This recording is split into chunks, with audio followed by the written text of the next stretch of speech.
தீர்மானம் செய்த பின்னே இரையை தாக்கும். அந்த நிலை வரும் வரை எவ்வளவு நேரம் ஆனாலும் பொறுமை காக்கும். சிங்கத்திற்கு வேகமாக ஓட வேண்டும் என்ற அவசியமே இல்லை. பலவீனமான மிருகங்கள் முன்னால் சிங்கம் தன் பலம் எதையும் காட்டாமல் சாதுவாக இருக்கும். ஆனால் தன் பலத்திற்கு ஈடான மிருகத்தை பார்த்துவிட்டால் சிங்கம் பின்வாங்காமல் தன் முழு பலத்தையும் காட்டும். முதலை தன் இரை விழிப்புடன் இருக்கும் நேரம் வரை தண்ணீரின் ஆழத்தில் பதுங்கி இருக்கும்.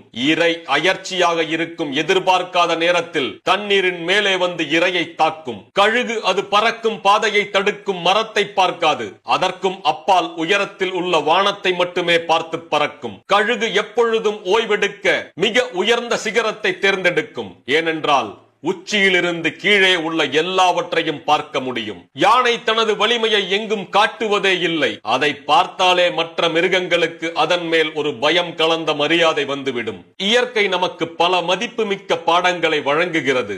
ஆனால்